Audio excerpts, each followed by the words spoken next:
I'm going to ask the honourable member. The honourable members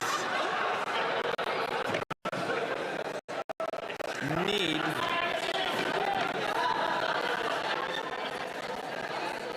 I'm going to ask the honourable member from Lanark, Hastings, Addington to please.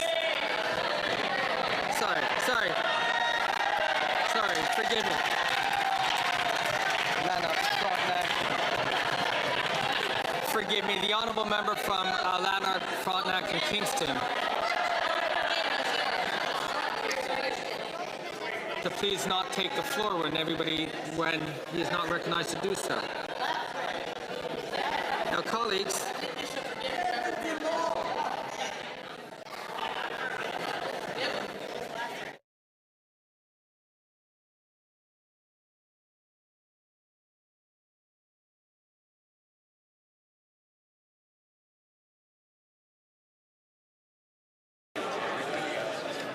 I do not know if the honourable minister had finished her answer because I was not able to hear her. So I'm going to ask the honourable minister.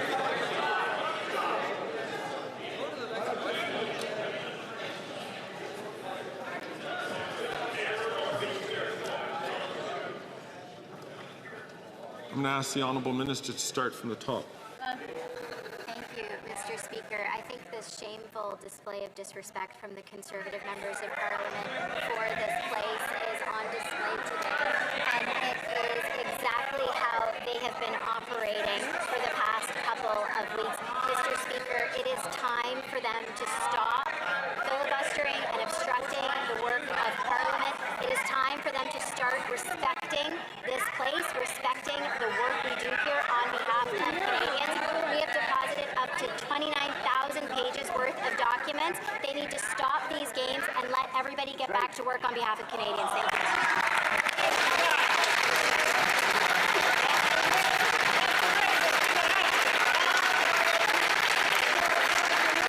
I'm going to ask the honourable member from St. Margaret's South Shore to please not take the floor.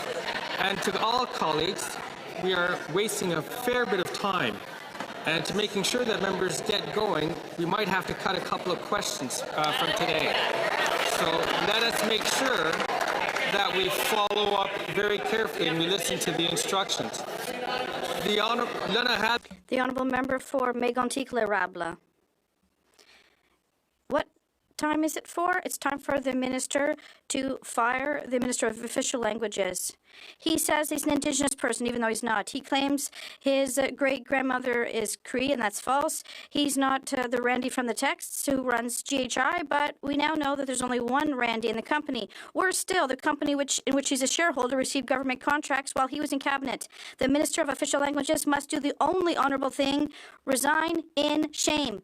Will the Prime Minister fire his imposter of a minister?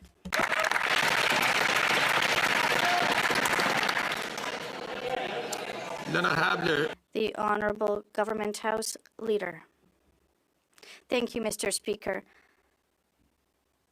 The Minister has answered this question. He has said what he said at committee, and this is absolutely false, what they're saying. The Conservatives need to stop these partisan and political games.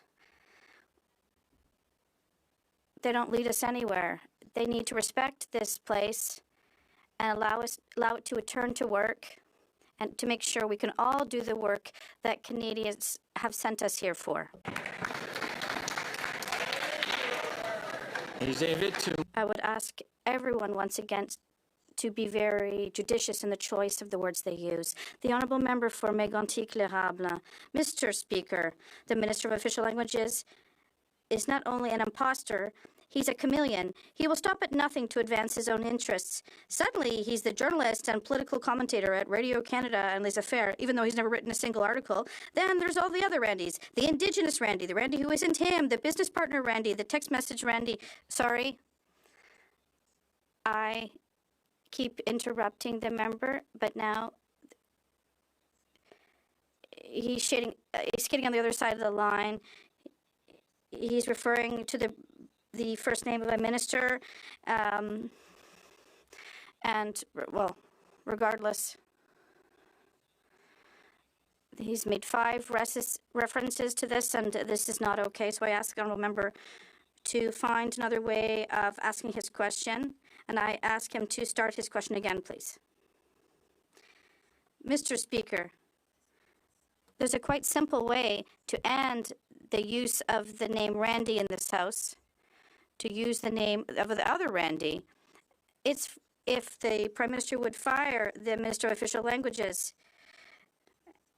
When will the Prime Minister end this big masquerade and fire all the Randys? He could even hit a home run by just firing the Minister of Official Languages. Will the Prime Minister fire this imposter of a Minister of Official Languages?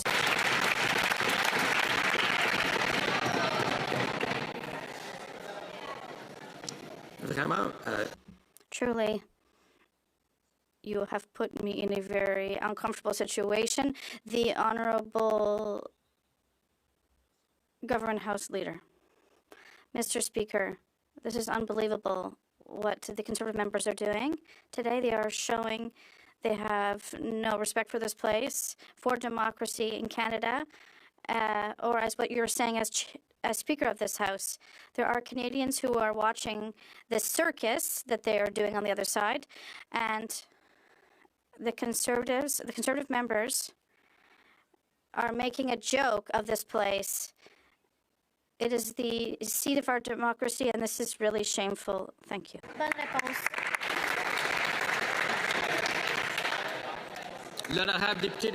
The Honourable Member for La Prairie.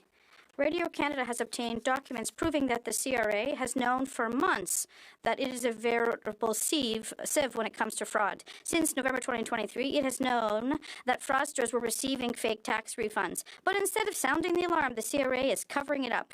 It hides from taxpayers the fact that over $100 million has been stolen from them this year. It hides from them the fact that 31,000 of them have had their personal information stolen. And instead of trying to fix this, it has decided to hunt down their employees to silence whistleblowers.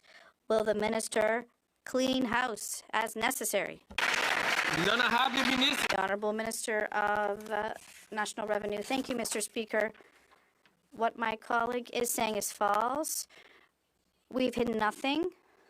As soon as there is information that is learned about potential fraud, I can assure you that we take this situation very seriously, that the persons involved are immediately questioned, their accounts are blocked. We identify the fraudsters, and there are other consequences. And we report to the Treasury Board and to the Privacy Commissioners, among others. Thank you. The Honourable Member for La Prairie. Impressive. When it comes to crisis management, the CRA is an example not to be followed. Here's how they don't deal with fraud. 1, hide the crisis until it ends up in the newspaper. 2, hide the theft of personal information from the Privacy Commissioner. And 3, hunt whistleblowers instead of fraudsters. In short, CRA executives don't want to solve the problem. They just don't want to be blamed for it. Their top priority is to protect their own backs. Will the minister get her priorities straight?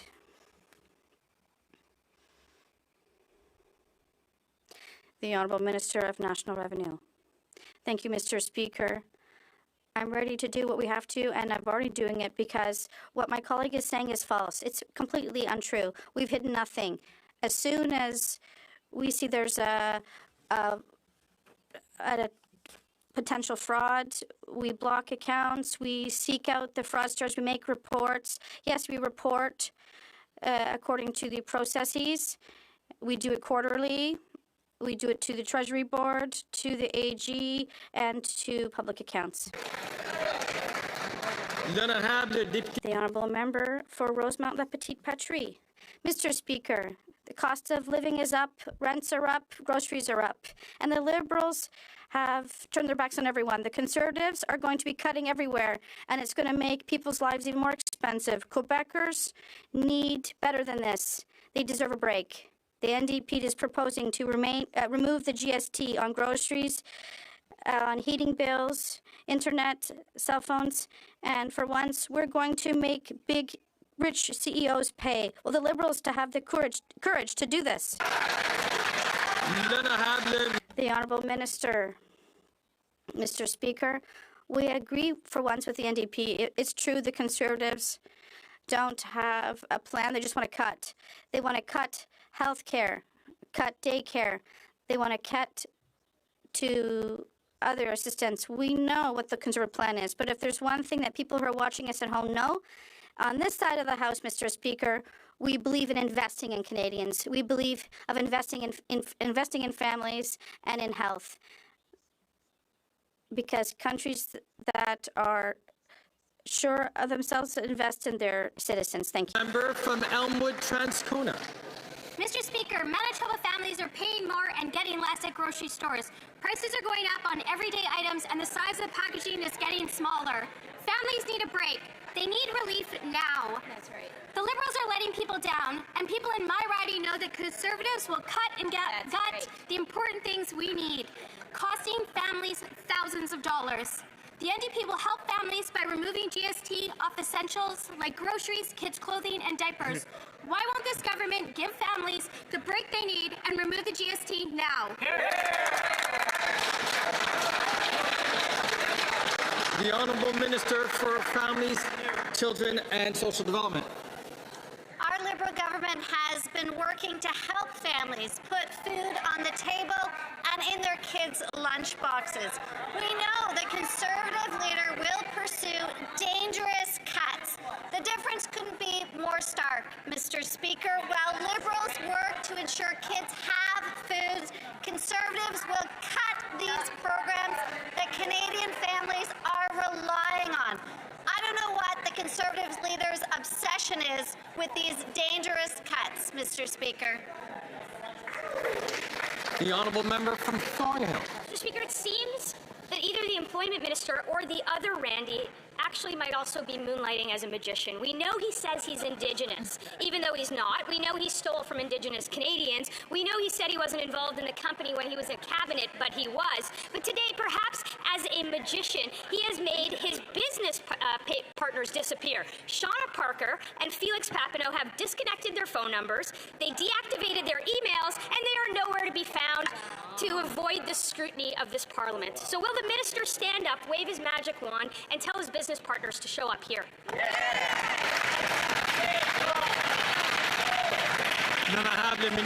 The Honourable Minister of Public Services and Procurement. It's really unfortunate, Mr. Speaker, to hear so many falsehoods and so little time in this House. It's really unfortunate that the Conservatives are investing all of their energy in falsehoods that are derailing the House and detract from the work of the House, from what's important, and that is working for Quebecers and Canadians. But one thing that we still don't know the answer to is why the Conservative leader, who sits next to the member, has not sought his security clearance so they can protect all members during the next election. The Honourable Member from Thornhill.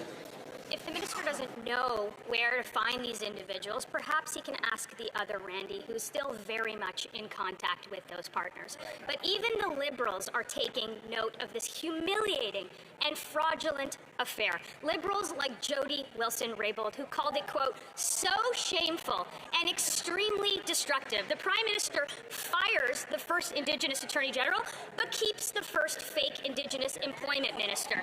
That's some version of reconciliation. When is the Prime Minister going to fire the Employment Minister and the other Randy?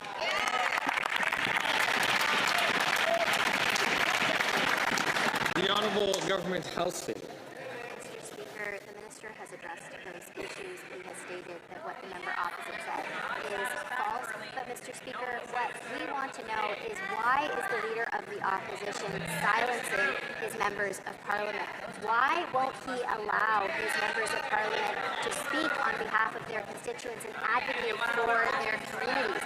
Mr. Speaker, all we hear from the leader of the opposition is silencing his own members of parliament, Mr. Speaker. Why won't he just let them speak? Thank you, Mr. Speaker. The Honourable Member for St. Albert, Edmonton. Mr. Speaker, the Minister of Employment is embroiled in allegations of fraud he almost certainly violated the Conflict of Interest Act. He got caught pretending to be Indigenous in an effort to steal government contracts from legitimately owned Indigenous businesses. And we now learn that the minister has a business connection to a cocaine trafficker. In the face of all of that, why is he still in cabinet?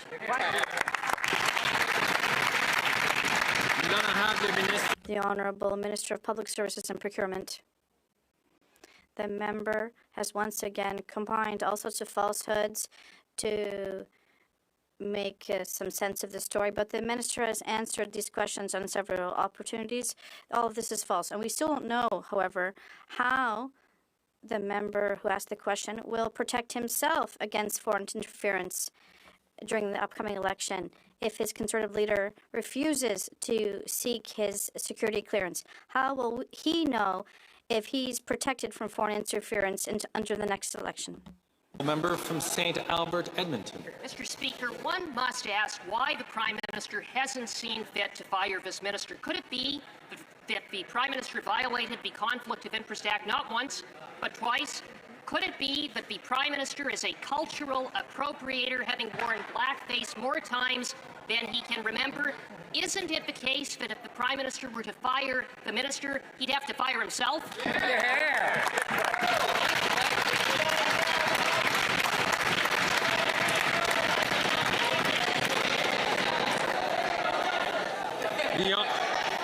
The Honourable Minister for Innovation.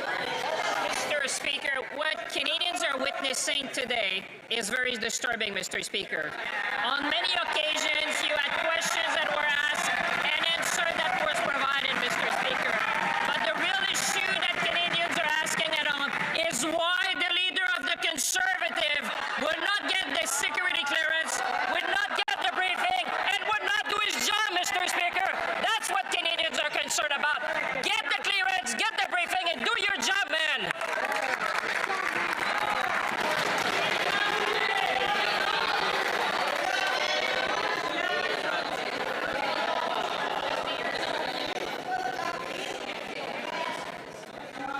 I invite all members to ensure that they ask their questions to the Speaker.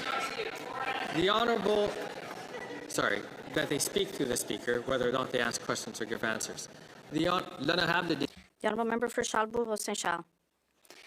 The Minister of Official Languages said he was an Indigenous, so he can get money for Indigenous companies, even though he's not. Also, the famous Randy, he says isn't him, even though we know there's only one Randy there. He's an imposter and a charlatan. He's corrupt.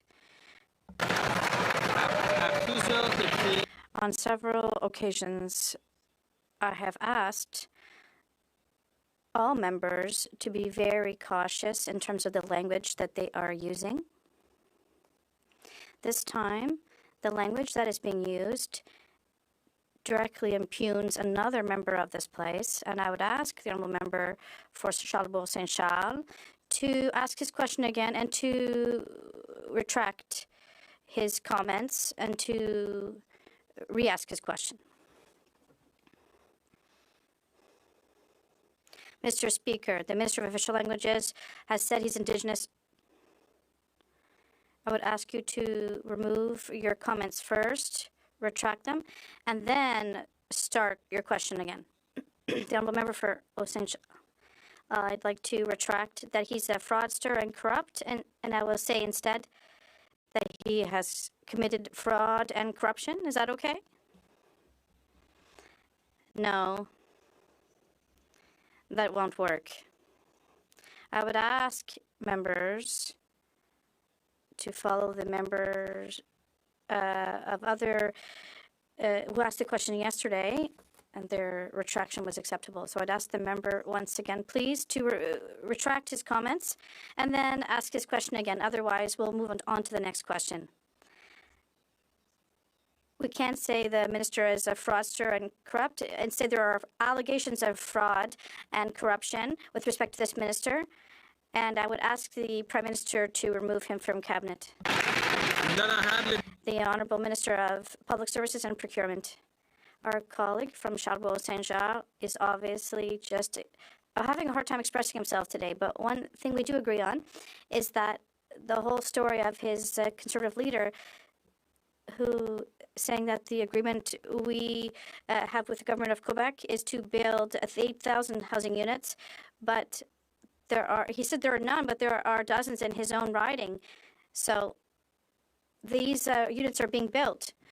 So when will he ask his Conservative leader to go himself and see that there are truly projects in his riding? The Honourable Member for Charbonneau-Saint-Charles. The minister is trying to divert from the question, but the Minister of Official Languages in 2015 said that he was a journalist and even worked for Radio Canada and Les Affaires. We know it's not true, Mr. Speaker. He also led people to believe he was Indigenous to get funds for Indigenous companies. He no longer deserves to be in cabinet. Will the Prime Minister show him the door? The Honourable Minister of Public Services and Procurement. The Minister has already answered these questions, but what we still haven't heard, Mr. Speaker, is the opinion of the Conservative member for Charlesbourg in terms of his riding and the projects that are being built. There are dozens of affordable housing units that have been built with the agreement with the Quebec government that we signed. But his Conservative leader is saying that these units don't exist. When he show all of us, ask his leader to go visit these wonderful housing units that his leader says don't exist. I will member from St. Margaret's, South Shore St. Margaret's for the second time today to not take the floor when not recognized. I would not like to remind him a third time. The Honourable Member for Avignon, La Matisse, Matin, Matapedia. The federal government has once again made a clean getaway on passports, while the federal government is being questioned about its border plan in the face of Donald Trump's deportation threats. Radio Canada reveals that the federal government issued a passport to a criminal smuggler known to authorities, a repeat human trafficker, a man implicated in the deaths of 9 migrants in the river last spring. This man was given a passport by Service Canada. How is it possible to be so dangerously incompetent?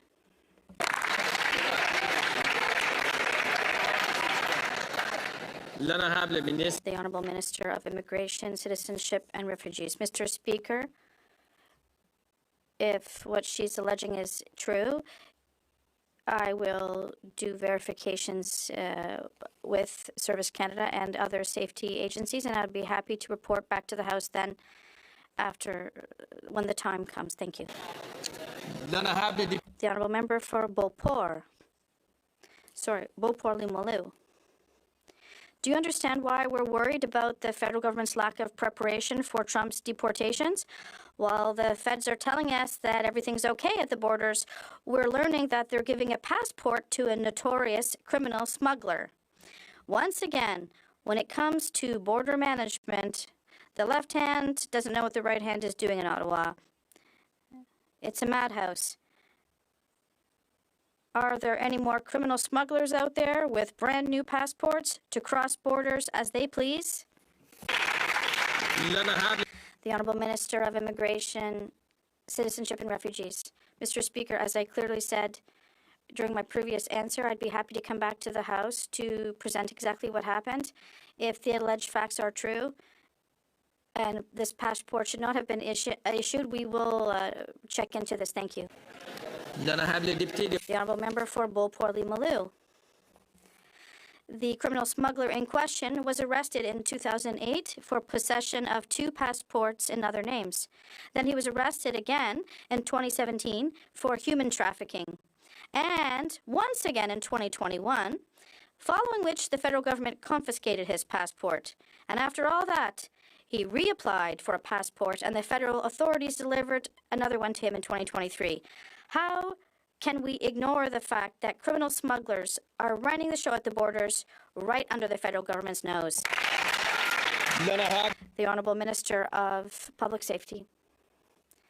Mr. Speaker, our government has invested greatly and will continue to do so in protecting our borders.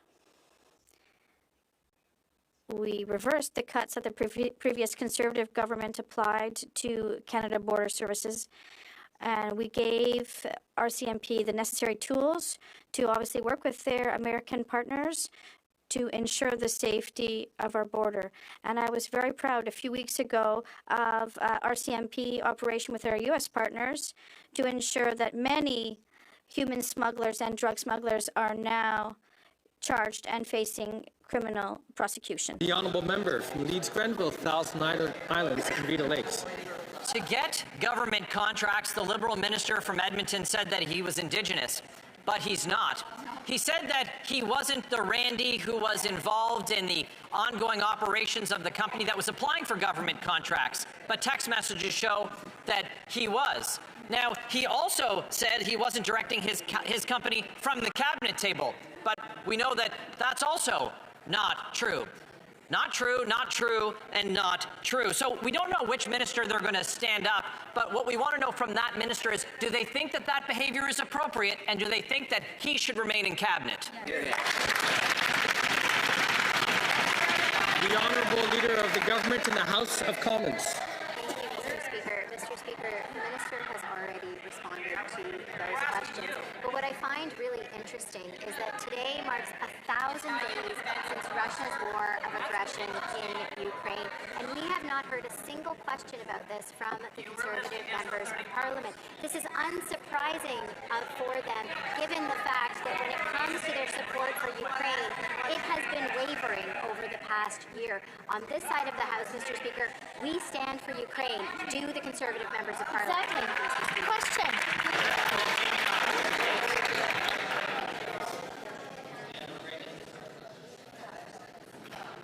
The honourable member from Leeds Grenville, Thousand Islands and Rideau Lakes. Well, I'm glad that the minister showed up for work, but she must have been late enough to not hear our statement where we expressed, of course, our support for Ukraine. But let's focus on the facts. The facts are that their cabinet colleague is involved with cocaine traffickers. Their cabinet colleague is pretending to be Indigenous in order to disenfranchise Indigenous-owned companies and Indigenous people. That's who they're in league with. That minister can't seem to tell the truth to save his own life. So Randy or other Randy or pretend Indigenous Randy, none of them should be in cabinet. Why won't they fire this fraudster?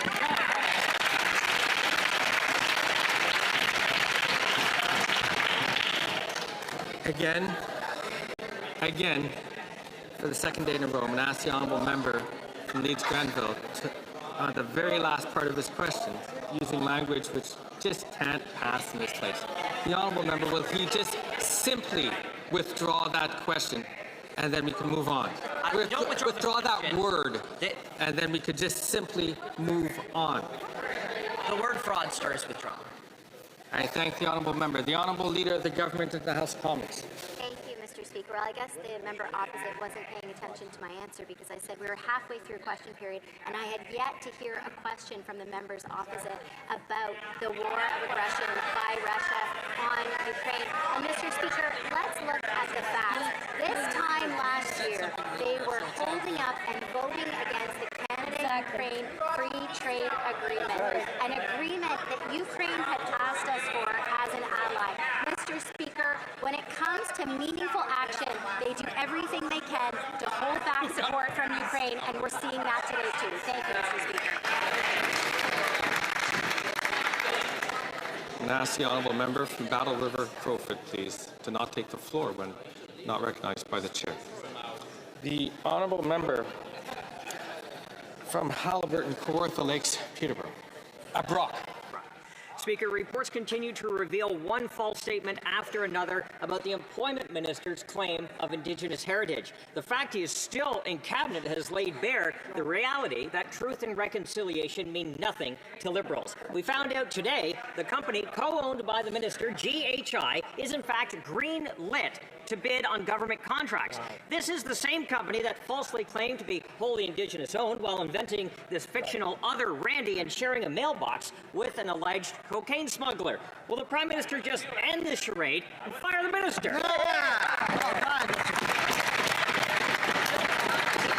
The The Honourable Minister for Indigenous Services. Thank you, Mr. Speaker. It only seems apparent that the Conservatives want to talk about reconciliation when it's allegation, but rather they don't want to talk about reconciliation when we're talking about investing in First Nations housing or helping Indigenous people ensure their opportunities to have economic success or procure from the government of Canada. They don't want to talk about that, Mr. Speaker, because you know why? Their record is shameful, Mr. Speaker. In fact, they have continually cut services for Indigenous people. When they were in power, we will do the opposite.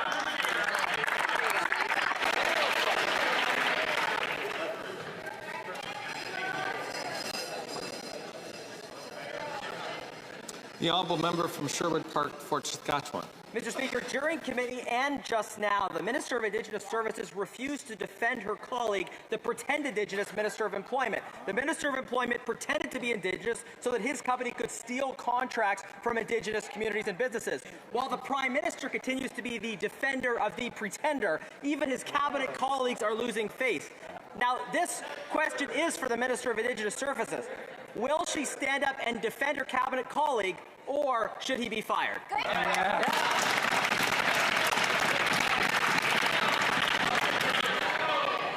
The Honourable Minister for Indigenous Services. You know, Mr. Speaker, just moments ago I was speaking with the National Chief about the shenanigans that are happening at 9-9 Committee as the Conservatives attempt to undermine the study of the water legislation that so many First Nations have poured their heart and soul into, Mr. Speaker, preventing it from actually getting to this place and hopefully eventually to Senate. They talk about standing up for First Nations people, but when they have the chance to be allies, they completely drop the ball.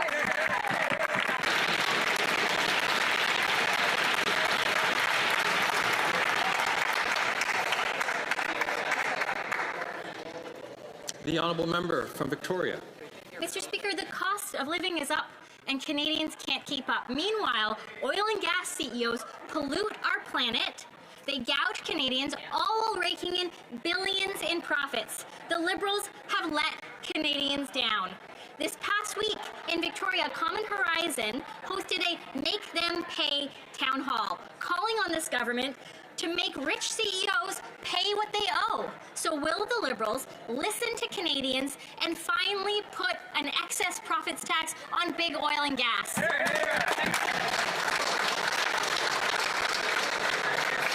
The Honourable Minister for Natural Resources and Energy. Thank you, Mr. Speaker. I would say that this government has been listening to the voices of Canadians who are concerned about climate change, are also concerned about building an economy that will thrive in a low-carbon future. We have put into place a plan that is cutting carbon emissions that were accelerating under the Harper government. It is just a shame that the NDP has abandoned its commitment on climate change, walking away from the price on pollution, over 100 million tons of excess emissions because of a decision they made to collaborate with the leader of the Conservative Party of Canada. On this side of the House, we believe climate change is real, and we are going to...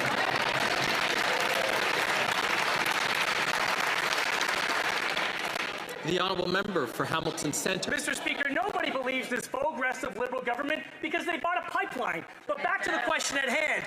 Just 10 kilometers from this place, the Ottawa Food Bank is overwhelmed. And last month, like food banks across the country, it saw the highest number of visits than ever before. The cost of living is up, and more people who never thought they would need a food bank need one now. The Liberals have let people down, and the Conservative cuts are only going to make things worse. It is our NDP plan to remove the tax on grocery items, diapers, and food clothing that will finally bring some relief. So will they finally act for Canadians?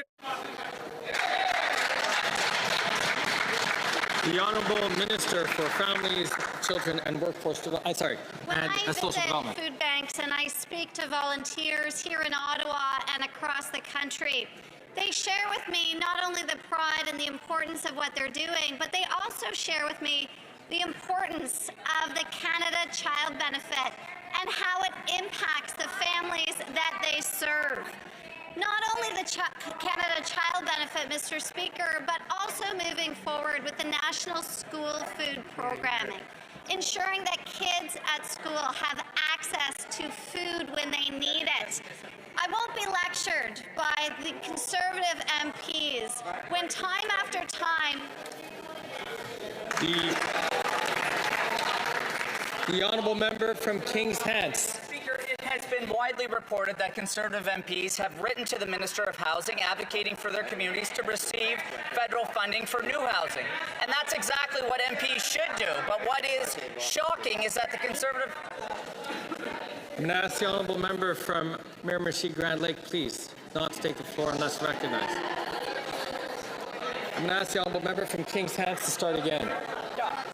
Speaker, it has widely been reported that Conservative MPs have written to the Minister of Housing advocating for their communities to receive federal housing money, and that's exactly what MPs should do. But what is shocking is that the Conservative leader has banned them from advocating for their communities and imposed a gag order from them even talking about these initiatives just because he wants to cut housing funding. Can the Minister of Housing encourage Conservative MPs to find their voice or provide them a witness protection program so they can keep communicating? And can he explain what the Conservative leader's cuts would do to home building in this country, Mr. Speaker?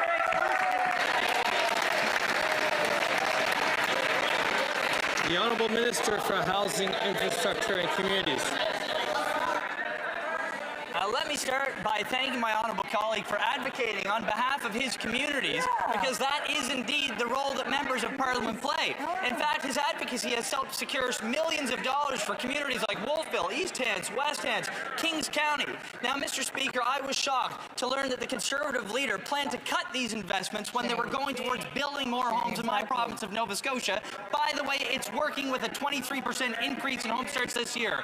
But I was more stunned to see the Conservative members of Parliament abiding by their leader's instruction, refusing to advocate for their communities. If they need witness protection, I'd be happy to speak to the Minister of Public Safety on their behalf.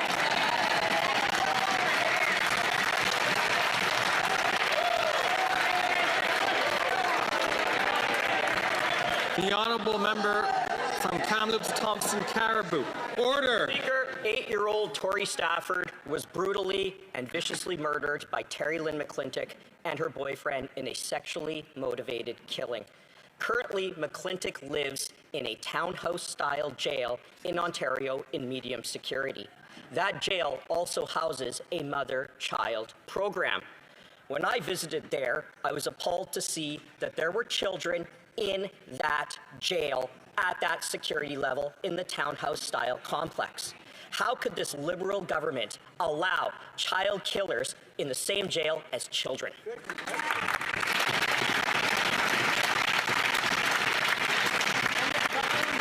The Honourable Minister for Public Security.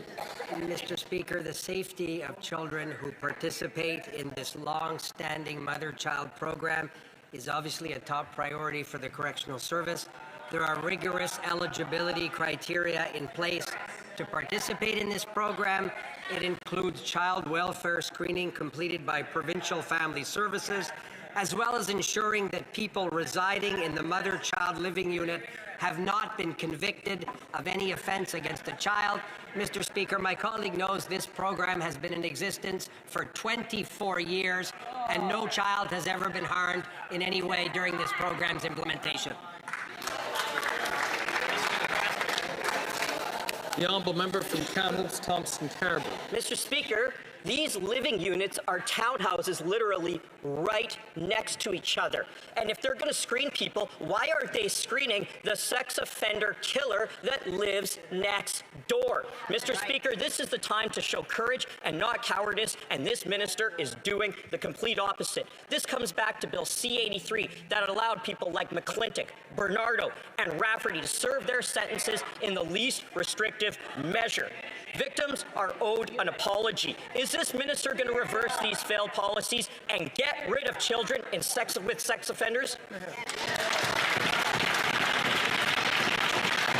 The Honourable Minister for Public Safety. Mr. Speaker, this member does a disservice and is disrespectful to the victims of these very people he keeps naming in this House of Commons. Mr. Speaker, the persons he just named are inmates in federal correctional facilities. He pretends that the most important criteria for their incarceration is not the public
is not considered parliamentary. So I'll ask the honourable member to order. I'll invite the honourable minister to withdraw those comments and to start from the top. Mr. Speaker, I'm happy to withdraw those words. Mr. Speaker, I think it's important for honourable members in this House that allege a series of circumstances to be sure that they're accurate. And when the honourable member says in what scenario would that particular conduct that she alleges be appropriate, the answer, Mr. Speaker, is in no scenario in Canada. So she can wonder why she keeps talking about issues that she knows are entirely inaccurate, Mr. Speaker.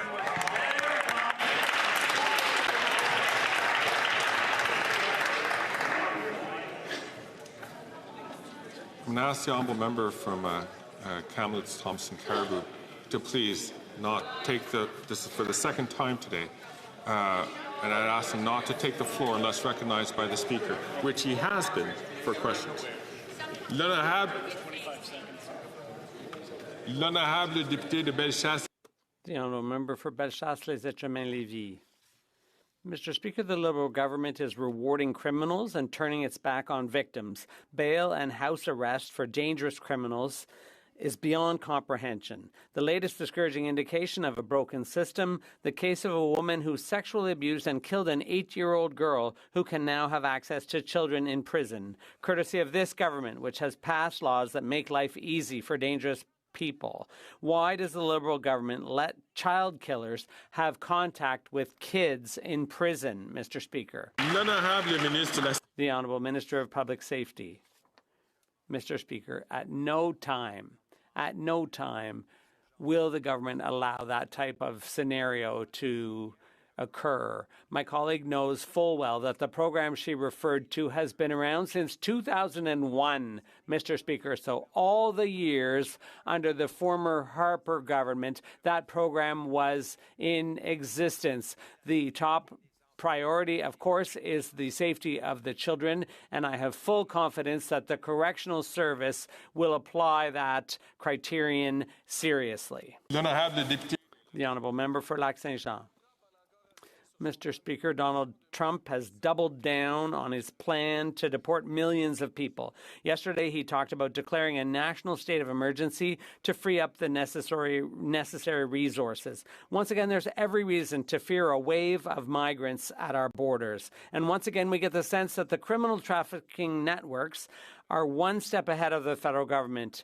The government says, they keep saying they're ready for it, that they have a plan. But until we get a peek at it, how are we supposed to take their word for it? The Honourable Minister of Public Safety.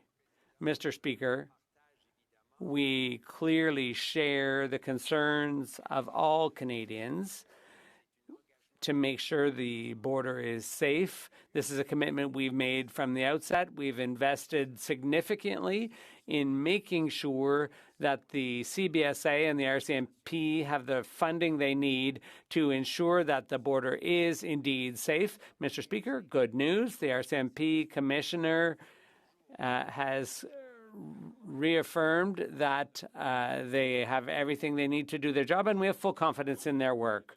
The Honourable Member for Lac-Saint-Jean. That's interesting, Mr. Speaker. As we ponder whether the federal government has enough resources to deal with a wave of migrants and whether the human trafficking networks are one step ahead of them, yesterday the government announced a reduction in hours of operation at 35 border crossings, including 10 in Quebec. So they say that they have all the necessary resources in place, but at the same time, they're cutting hours of operation. This is obviously contradictory and worrisome. Are they aware of the message they're now sending to human traffickers? The Honourable Minister of Public Safety. Mr. Speaker, this is precisely why we harmonized our hours of operation with our U.S. counterparts. That will enable us to reassign resources as needed in other places where they're needed, where there's pressures. This is a discussion that's been ongoing for years with the U.S. government. We're working together, and it will also enable us to apply the Safe Third Country Agreement if, for example, the border is closed on one side and not on the other. By harmonizing our hours, we'll be able to send people back to the U.S. The Prime Minister said paying his carbon tax is more important than buying groceries or paying rent. He obviously believes that feeding his obese bureaucracy is more important than Canadians feeding their family. Documents reveal just to administer the carbon tax will cost Canadians more than $800 million by 2030, an increase of 163%. This is at a time when more than 2 million Canadians were forced to a food bank in a single month. If the Prime Minister really believes that Canadians, it's more important to pay the carbon tax than feed their families, call a carbon tax now, and let's find out. The Honourable Minister for the Environment and Climate Change. Mr. Speaker, every time the Conservative Party of Canada talks about the issue of climate change, they never talk about how it's costing Canadians, just for the month of July and August of this year, $7 billion in climate damages, Mr. Speaker. A record, and the year is not yet over. They may have decided to let Canadians down and let the planet burn, but on this side of the House, we're here for Canadians, we're here to fight climate change, and we're here to build the economy of the 21st century. The Honourable Member for Foothills. The documents reveal just as much pain that the carbon tax inflicts on Canadians. They will be paying more than $800 million just to administer the carbon tax. Not only have the costs skyrocketed, but the number of bureaucrats just to manage this scam has doubled. Let's put that in perspective. Farmers will pay $1 billion in carbon taxes by 2030. So the Prime Minister is putting the family farm at risk just to feed his bloated bureaucracy. If he really feels that Canadian families want to pay the carbon tax over feeding their own kids, call a carbon tax election and let's find out. The Honourable Minister for Agriculture and Agri-Food. Mr. Speaker, I appreciate my honourable colleague's question, but it's important to note when he and the Conservative Party of Canada was in power, the way they dealt with agriculture was slashed $500 million from Agriculture and Agri-Food Canada. They slashed $200 million from the Business Risk Management Program. If that's the track you want to be on, it's a track of destruction, and we are not on that path as a government, Mr. Speaker. The Honourable Member from South Shore St. Margaret's. The Radical Environment Minister continues to hold financial interest in Cycle Capital, which benefited the most from the billion-dollar Liberal Green Slush Fund. And today, once again, the Liberals are refusing to produce the uncensored documents for the House and the RCMP on the slush fund. The Liberal cover-up, the obstruction of justice, has been going on for 6 months. Wow. When will the Prime Minister come clean? Send the uncensored documents to the RCMP, and including everything that this corrupt Environment Minister is involved in. This is not going to be a surprise to members. I'm going to ask the Honourable Member from South Shore St. Margaret's to remove that word, which he knows, into talking about the Honourable Minister. And I'm going to ask the Honourable Member to simply withdraw those words. I'll withdraw those words that stuffed his pockets with. I'm going to ask the Honourable Member just to simply withdraw the words, and we will move on. He stuffed his pockets with the money. I'm sorry, he's not corrupt. He stuffed his pockets.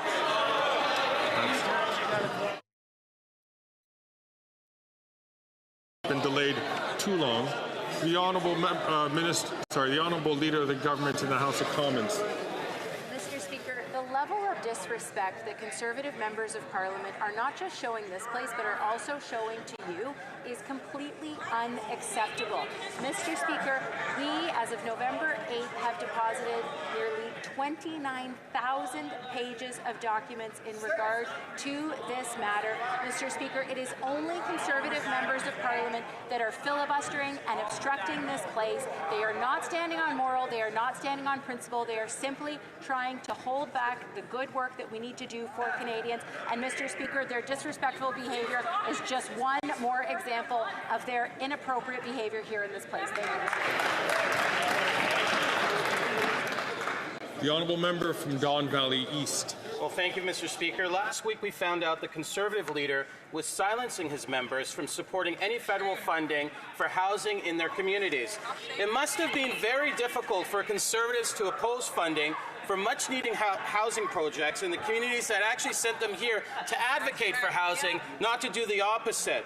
Imagine how difficult, Mr. Speaker, it must have been for the member for Toronto St. Paul's, who represents a city that will receive $471 million just because he was being muzzled. Can the minister responsible for housing please update this House on what could happen if the leader of the Conservatives actually got his way?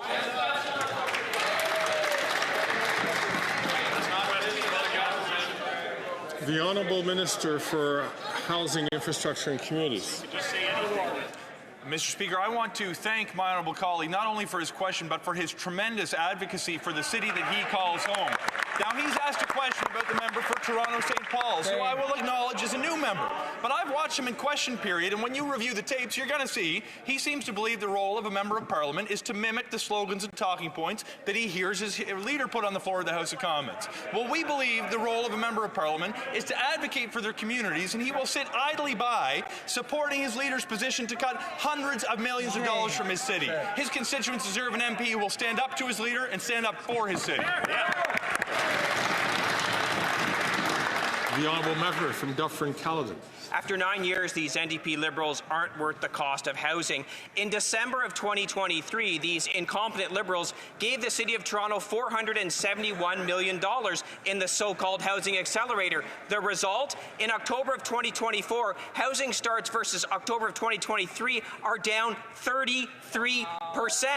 The only thing this Housing Accelerator is accelerating is bureaucracy. When will these NDP Liberals get it through their thick heads? We actually need to build houses for Canadians, not bureaucracy.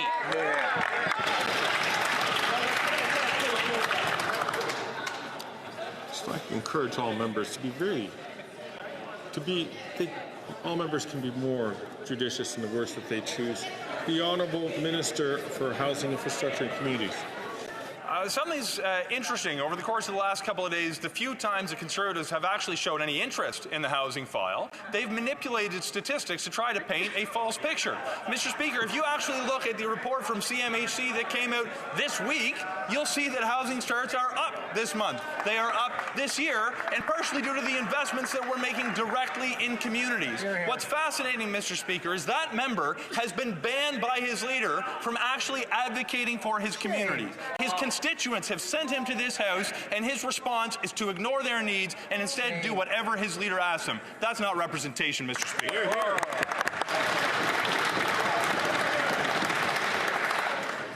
The Honourable Member from Dufferin-Caledon.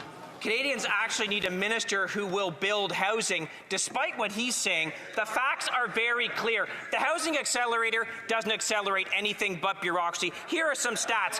Housing starts in Nova Scotia down 54%, October of 2024 to 2023. In Ontario, same period, 35% down. British Columbia, same period, 30% down. Halifax, same period, 75% down. The Housing Accelerator is a scam. They know it. When will they actually get the houses built that Canadians need?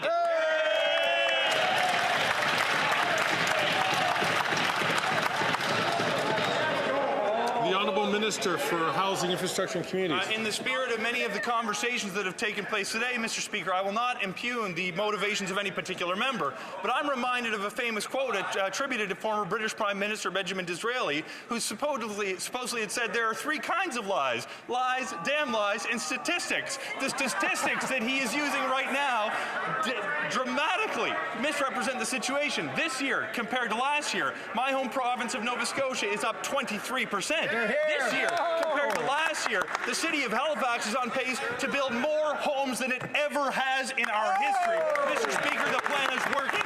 They are advocating for cuts. We will make investments.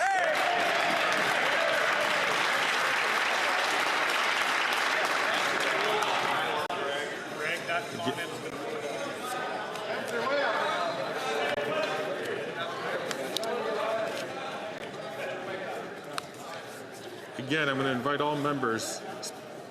Today has been a particularly tough day in terms of members using language which would not be very judicious. I hope this is just an anomaly for what's going to be happening. And the Speaker will come back to the House later on some of these issues. The Honourable Member from Lanark, Frontenac, Kingston.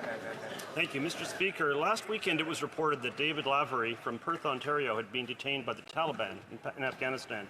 Mr. Lavery is the hero known as Canadian Dave, who rescued hundreds during the fall of Kabul. After all other Canadian officials had already been evacuated, Canadian Dave and his team stayed on in Kabul to ensure the safe passage of Canadians and others on the final flights out of the country. Now he is in Taliban custody, and we worry for his well-being. What steps is the government taking to bring Dave Lavery home?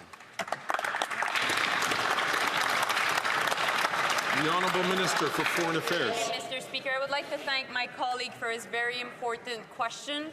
Of course, we're very aware of his case, and I can't give more information due to confidentiality issues, but what I would like to suggest to him is to work with him to make sure that Mr. Lavery comes back home. We will take every single measures to bring him home. Thank you. The Honourable Member from West Vancouver, Sunshine Coast, Sea to Sky Country. Mr. Speaker, today marks 1,000 days since Russia began its unprovoked, illegal, full-scale aggression against Ukraine. Since then, we've seen the heroism and resilience of the Ukrainian people on full display as they face Russia's repeated, brutal, and criminal attacks. Canada has committed over $4.5 billion to support Ukraine, and we stand steadfast with Ukraine until its victory. As we mark 1,000 days of this war, can the Minister of National Defence please tell this House what we can do to help Ukraine win? The Honourable Minister for National Defence. Thank you very much, Mr. Speaker. This is an excellent and a very important question. For 1,000 days, the Ukrainian people have paid a terrible price for brutal Russian aggression. And throughout that time, Canada has been steadfast in our support for Ukraine and the Ukrainian people in the face of Russia's unjustified and illegal invasion. And yes, just yesterday, Mr. Speaker, the supplementary estimates were tabled in this House. And these supplementary estimates contain $763 million in military aid to Ukraine. That's money for munitions, for training, and the tools that Ukrainians desperately require in order to win. Mr. Speaker, this year, unlike last year, I hope that every member of this House can find the courage to support this desperately required funding.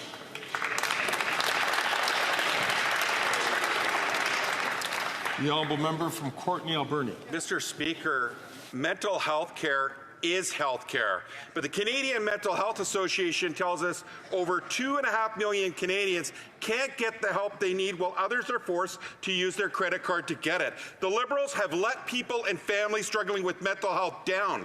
And the Conservatives will cut health care and mental health supports. Canadians will have to pay more or be left behind. When will the Liberals finally make mental health care a true part of Canada's universal health care system so no one has to use a credit card to get the care they need? Hear, hear. The Honourable Minister for Mental Health and Addictions. Mr. Speaker, I agree with the member across the way. Mental health is in fact health, and that is why, Mr. Speaker, we made sure to put $200 billion worth of agreements with every province and territory in this country where mental health and substance use services were a key principal priority, Mr. Speaker. It's time for the provinces and territories to step up.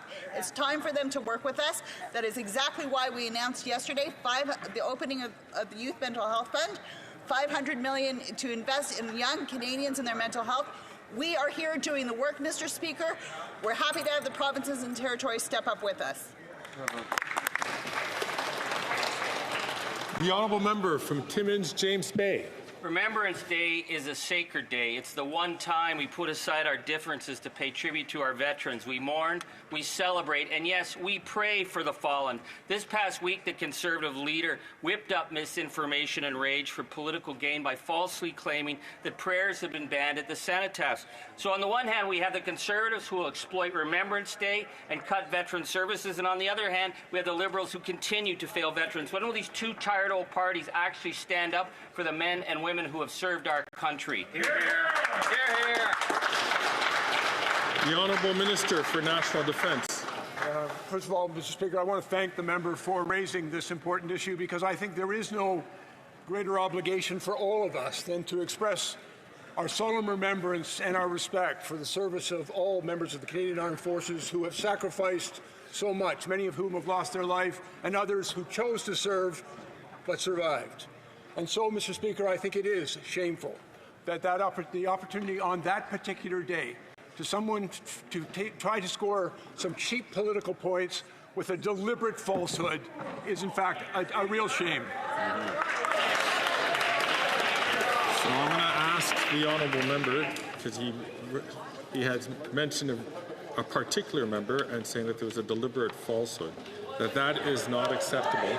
So I'm going to ask the honourable minister to withdraw that language for its unparliamentary nature. Mr. Speaker, I will withdraw the fact that the falsehood was perhaps not deliberate. I thank the honourable minister. Chers collègues, Colleagues, after discussions amongst all representatives of this House, I understand that there is consent to observe a moment of silence to observe the 1,000 days since the start of Ukraine's invasion by Russia. Following discussions among representatives of all parties in the House, I understand there is an agreement to observe a moment of silence in commemoration of the 1,000 days since the start of Russia's invasion of Ukraine. I now invite honourable members to rise et invite les honorables députés à se lever.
Thank all honourable members. Je vous remercie. Thank you. I see rising on a point of order the honourable member from Edmonton Strathcona. Thank you very much, Mr. Speaker. Mr. Speaker, there have been consultations among the parties, and I believe you would find unanimous consent for the following motion, which has been seconded by the member for Montreville. Given that the House unanimously adopted the motions of April 27, 2022, on the recognition of the fact that the Russian Federation is committing acts of genocide against the Ukrainian people, of September 21, 2023, to condemn the forced deportation of Ukrainian children to the Russian Federation, and of February 15, 2024, on the condemnation of the continuation of Russia's unjustified, massive aggression against Ukraine. Given that 1,000 days after Russia's unjustified aggression against Ukraine, there is clear and abundant evidence of the continuation of the crime of genocide against the Ukrainian people on the territory of Ukraine by the armed forces of the Russian Federation under the leadership of President Putin and others in the Russian government and parliament, that the House, A, condemn Russia's continuing massive and unjustified aggression against Ukraine and recognizes that Ukraine is on the front line of the free world defending the values of freedom, democracy, global security, and human rights. B, honor those who have given their lives in defense of these shared values and reaffirm Canada's unwavering commitment to the sovereignty of Ukraine. C, recognize that Putin has launched a full-scale invasion of Ukraine resulting in daily atrocities against the Ukrainian people, including genocide, crimes against humanity, and violent crimes of aggression. D, call on Russia to completely cease hostilities against Ukraine and to withdraw all its troops and armed forces from the territory of Ukraine. E, call on the federal government to continue to provide substantial military and humanitarian support to Ukraine in order to achieve a comprehensive, just, and lasting peace.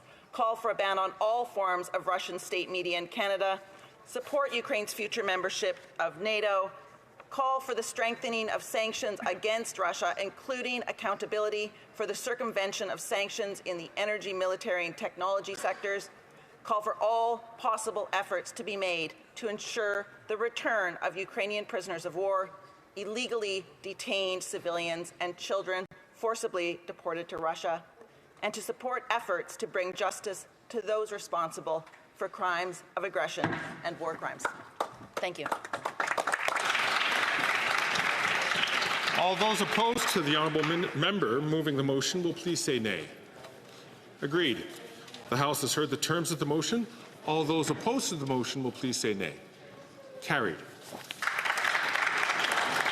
I see that the Honourable Minister for Justice and Attorney General is rising on a point of order. Mr. Speaker, there have been discussions among the parties, and if you seek it, I believe you will find unanimous consent for the following motion. That notwithstanding any standing order, special order, or usual practice of the House, Bill S-13, an act to amend the Interpretation Act and to make related amendments to other acts, be disposed of as follows. A, the bill be deemed to have been read a second time and referred to the Standing Committee on Justice and Human Rights immediately after the adoption of this order. B, a minister be ordered to appear before the Standing Committee on Justice and Human Rights in relation to the bill for 1 hour, no later than Friday, November 29th, 2024, and immediately after, the bill shall be deemed considered and reported without amendment. And C, at the opening of the next sitting day following the minister's appearance at the committee, the bill shall be deemed concurred in without amendment at report stage and deemed read a third time and passed. All those opposed to the honourable minister moving the motion will please say nay. Carried. Agreed. The House has heard the terms of the motion. All those opposed to the motion will please say nay. Carried.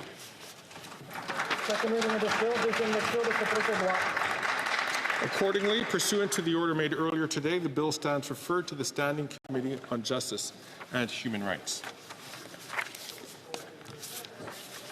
Colleagues, I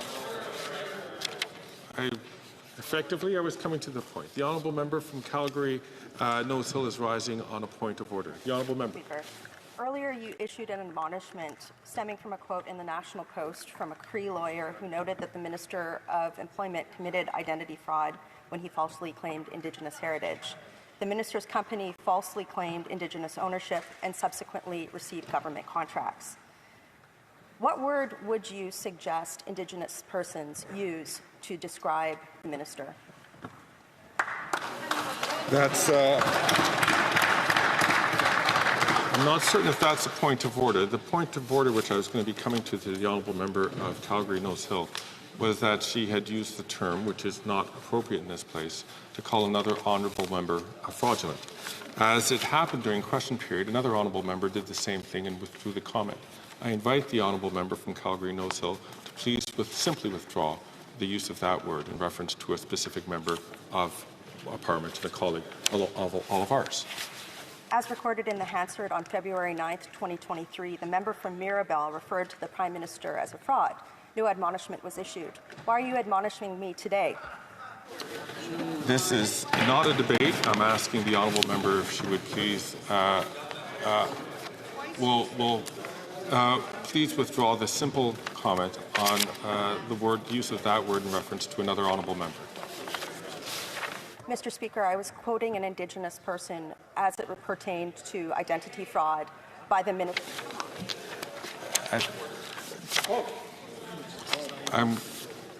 One last time, I'm going to ask the honourable member if she would please withdraw the use of that word in reference to a particular member. I do not see the honourable member rising. Ms. Rempel-Garner, I have to name you for disregarding the authority of the chair. Pursuant to the authority granted to me by Standing Order 11, I order you now to withdraw from the House from any participation by video conference or by electronic voting system for the remainder of this day's sitting.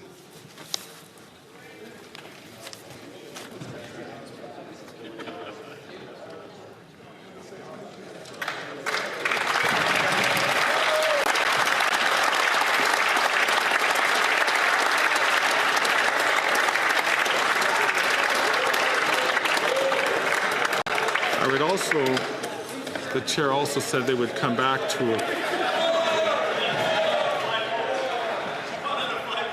I want to also refer to an issue which was raised earlier today by the chair when the member from Regina Capel had used the words weak, fake Indigenous man gets to keep his job after lying.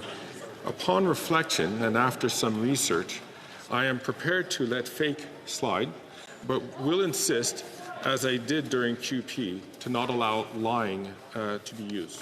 So I invite, and the honourable member from Regina Capel, did you already withdrew?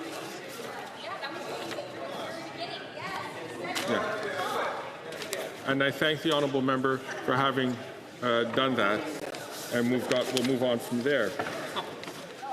I wish to return to a point of order raised yesterday concerning language that was alleged to be used by the member for Leeds Grenville, Thousand Islands, and Rideau Lakes. While the comment doesn't apply in yesterday's debates, the member seemed to acknowledge having made the remark in response to his point of order. Again, it is possible to ask pointed questions and to criticize the government's actions without resorting to personal insults. I would then therefore ask the honourable member from Leeds Grenville, Thousand Islands, and Rideau Lakes to please withdraw that comment. The honourable member. Speaker, the Minister for Employment has said there's more than one Randy, and I maintain that that I was referring to the other Randy as Cocaine Randy. Except that we're not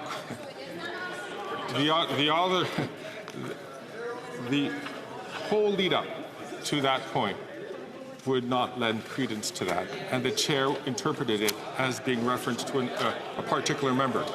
Out of respect to this chair, and by extension to all members of this House, I'm going to ask the honourable member from Leeds Grenville to please withdraw that comment.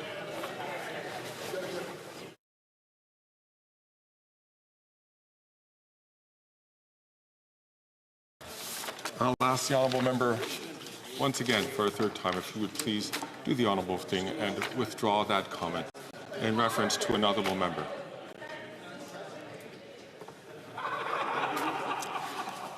Mr. Barrett, I have to name you for disregarding the authority of the chair. Pursuant to the authority granted to me under Standing Order 11, I order you to withdraw from the House and from any participation by video conference or by electronic voting systems for the remainder of this day's sitting.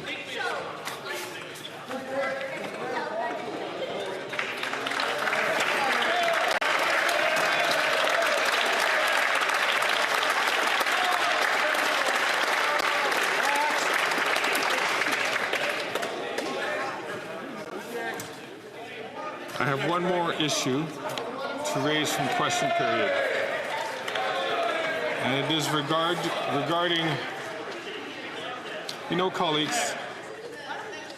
colleagues, I'm not certain if this is the level and standard of behavior that Canadians expect us to have. It is important for us to respect this place, to respect the Speaker on behalf of yourselves, and to make sure that we do this in an appropriate fashion. So I'm going to ask the honourable member from South Shore St. Margaret's, who earlier today had used the word corrupt in regarding to a particular member. I'd ask the member if he would please withdraw that comment and rephrase his question.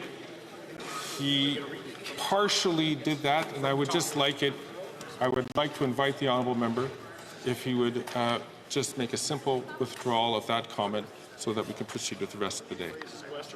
I rephrased my question. Can I ask him again? I ask the honourable member if he would please stand in this place to rephrase the question, just withdraw the word so that we can move on and continue with the day thing. I'll ask the honourable member from South Shore St. Margaret's if he would do so.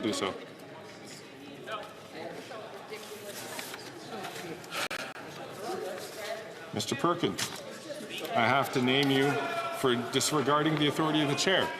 Pursuant to the authority granted to me by Standing Order 11, I order you to withdraw from the House and from any participation by video conference or by electronic voting system for the remainder of this day's sitting.